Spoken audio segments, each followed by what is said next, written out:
नमस्कार, हिमाचल अभी अभी के रेडियो बुलेटिन के साथ मैं खुशबू। पेश है अभी तक के प्रमुख समाचार। सबसे पहले हेडलाइंस। धर्मशाला में ओपीएस आभार रैली में सुक्खू बोले, केंद्र ने एसपीएस की जमा 2242 करोड़ नहीं दिए तो दिल्ली कूच करेंगे। जयराम ने साधा निशाना बोले, सरकार में अभी भी चल रहा है डीनोटिफिकेशन का दौर। डॉक्टरों का एनपीए बंद करना बहुत बड़ा न्याय, सीएम तुरंत वापस ले फैसला, बिंदल ने कहा। हमीरपुर में शिकारियों ने जंगली मुर्गे पर चलाई गोली, सड़क पर बाइक से जा रहे युवक को जो लगे छर्रे, घायल। नौदान में ब्यास नदी में नहाने उतरे पंजाब से आए 3 युवक, एक डूबने से मौत, 2 बाल बचे। ऊना पुलिस ने नकली शराब तस्करी के आरोप में 2 लोगों के खिलाफ मामला दर्ज किया। अब समाचार विस्तार से। ओपीएस बहाली को लेकर आयोजित आभार रैली को संबोधित करते हुए सीएम सुखविंदर सिंह सुक्खू ने कहा कि केंद्र से हम अपना हक मांग रहे हैं, भीख नहीं, और हम अपना हक लेकर रहेंगे। केंद्र के पास एसपीएस की 9242 करोड़ है, वो हमारा पैसा है और हम चाहते हैं कि हमारा पैसा हमें मिले। अपने हक के लिए लड़ाई लड़ने भी पड़ी तो हम पीछे नहीं हटेंगे, चाहे हमें और आपको दिल्ली कूच क्यों ना करना पड़े। मैं आपका सेनापति और आप मेरी सेना है। सीएम ने कहा कि इसमें कोई दो राय नहीं, जिसने दान दिया है उसे मांगना हमारा हक बनता है। हम अपना हक लेकर ही रहेंगे क्योंकि कर्मचारी वर्ग हमारे साथ है। सीएम सुक्खू ने कहा कि कल वह दोपहर दिल्ली जा रहे हैं और केंद्रीय वित्त मंत्री से इस मसले को दोबारा उठाएंगे। कांग्रेस सरकार का 6 महीने का कार्यकाल पूरा होने जा रहा है और अभी तक इस सरकार में वही पुराना दौर चल रहा है जिसका नाम है डीनोटिफिकेशन। ये बात नेता प्रतिपक्ष जयराम ठाकुर ने शिमला में कही। उन्होंने कहा कि शिक्षा विभाग में 90 स्कूलों को बंद कर दिया गया है, जिसमें हाई, मिडिल और सीनियर सेकेंडरी स्कूल शामिल है।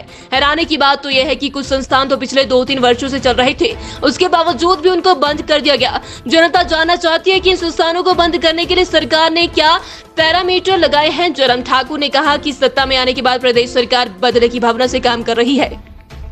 बीजेपी प्रदेश अध्यक्ष डॉक्टर राजीव बिंदल ने कहा कि हमारा ये मानना है कि चिकित्सा सेवा हिमाचल के परिवेश के अंदर अति महत्वपूर्ण है। दूर दराज क्षेत्रों सहित हिमाचल प्रदेश में 95% स्वास्थ्य सेवाएं प्राइमरी हेल्थ सेंटर, सीएचसी और अस्पतालों पर निर्भर होती है। हाल ही में जो हिमाचल प्रदेश के डॉक्टरों से उनका एनपीए सरकार द्वारा वापस लिया गया है, वह प्रदेश के डॉक्टरों के साथ बहुत बड़ा न्याय है।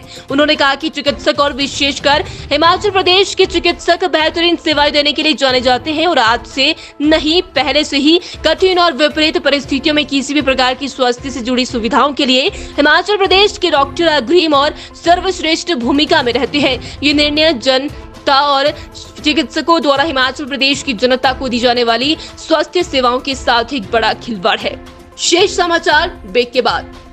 आपके स्वास्थ्य का प्रहरी श्री बालाजी हॉस्पिटल, कांगड़ा, हिमाचल।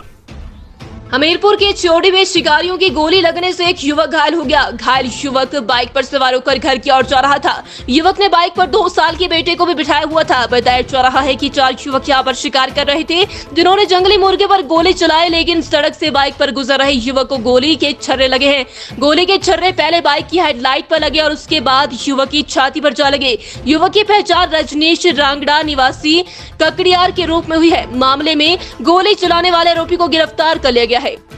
नौदान के कोहला गांव में ब्यास नदी में नहाने उतरे पंजाब से आए 3 युवकों में से एक की डूबने से मौत हो गई, जबकि 2 की जान बार बच पाई। मृतक की पहचान चेतन निवासी गांव कम्मोवाल मालपुर होशियारपुर के तौर पे हुई है। मृतक के चचेरे भाई ने बताया कि रविवार सुबह कम्मोवाल गांव 25 लोगों का ग्रुप बड़ोली में अपनी जठेरी में माथा टेकने आए हुए थे।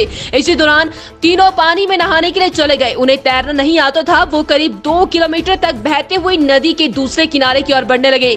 लोगों ने उन्हें देख लिया और बाहर निकालकर उनकी जान बचाई। वहीं चेतन को जब बाहर निकाला तो उसी दौरान उसने दम तोड़ दिया। ऊना पुलिस ने नकली शराब तस्करी के आरोप में 2 लोगों के खिलाफ आईपीसी की विभिन्न धाराओं के तहत केस दर्ज करते हुए मामले की जांच नई सिरे से शुरू कर दी है। पुलिस ने घटना के संबंध में शराब कंपनी के सेल्स मैनेजर राकेश कुमार की शिकायत के आधार पर नकली शराब के साथ पकड़े गए दोनों व्यक्तियों के खिलाफ केस दर्ज करते हुए जाँच शुरू कर दी है। पुलिस ने शुक्रवार और शनिवार की मध्य रात्रि जिला मुख्यालय के करीब 10 किलोमीटर दूर बहडाला के सूरतगढ़ रोड पर बोलेरो में सवार जिला मुख्यालय के समीपवर्ती मलाहत निवासी मोहित राजपूत और नंगल निवासी अश्विनी कुमार के कब्जे से 45 पेटी शराब बरामद की थी। इसी के साथ समाचार समाप्त हुए। नमस्कार।